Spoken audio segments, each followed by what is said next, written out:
and then they shoot the three. And now we're going to Steph, who shoots the feel three. like this was a game where you had to win it other ways, and you feel good about that because you imagine the shooting is going to come at some point? Yeah, our defensive mindfulness was there. Obviously, Draymond was extremely aggressive from the jump. Wiggs played amazing. GP plus 25. Like, you get contributions from everybody, and shots that you feel like you can make. And the reason you take them, a lot of confidence in them.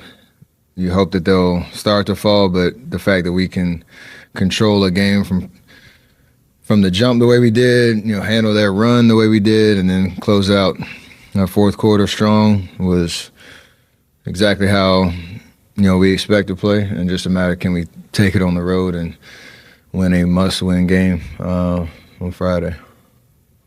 Steph, when you get so many other contributions, does it feel like a lighter load for you than, say, a game 4 where you putting up 30 shots and running out? Still got up 24, so it's just a matter of picking and choosing your spots. It's not really a lighter load because you're mentally still thinking the game and trying to counter all their defensive adjustments and what they're trying to do, and we're running more pick and roll, but I think it's just a great vibe when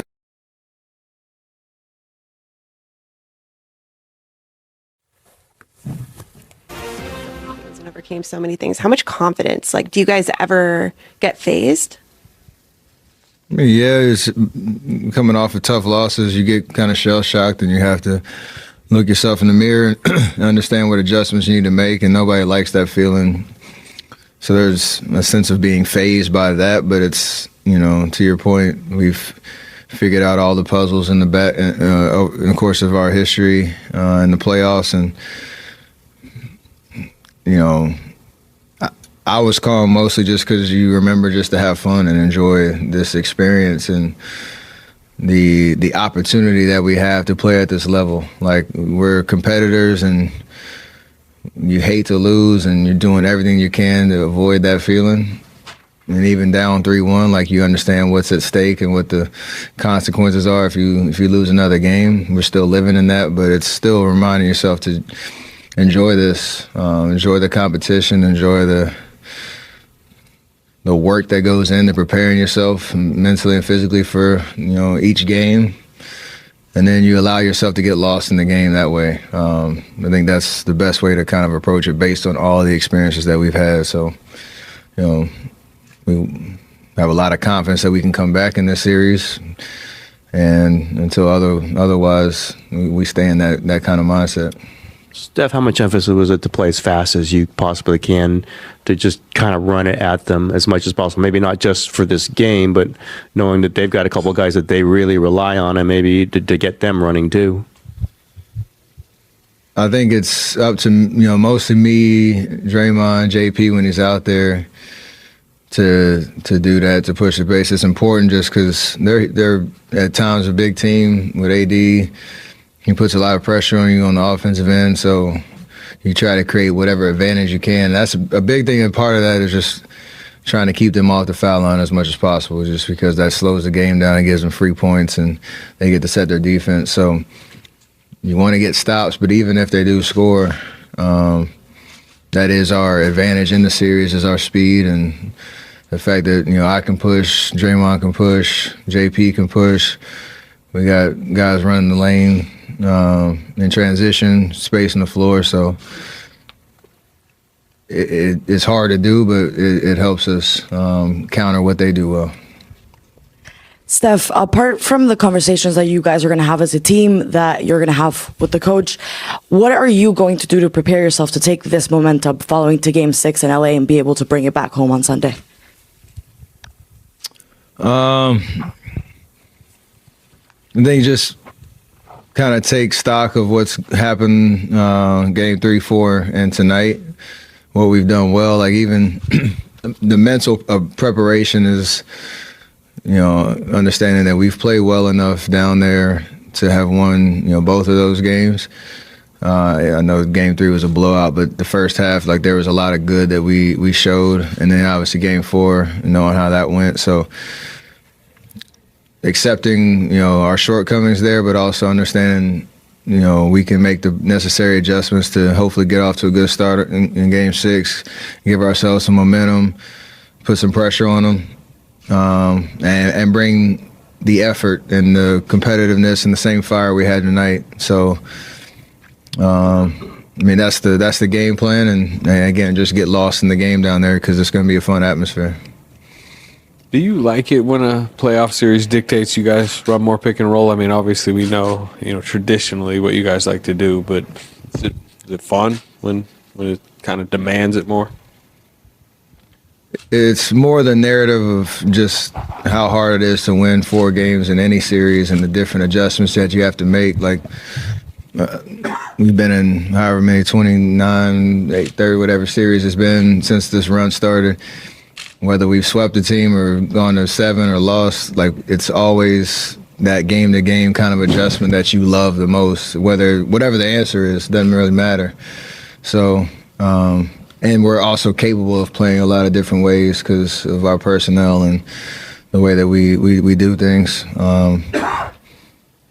So yeah, I like it all, to be honest. You just try to figure it out. Steve, over here, Steve said that at this point in your career, you really feel what needs to happen, what's required of you, whether that's 38 shots in Game 7 in Sacramento, 22 assists these last 2 games. How much better do you feel that than you did earlier in your career, maybe in 2015 at the start of this run? And how's the different kind of satisfaction when you are setting up your teammates as opposed to making 7 or 8 threes?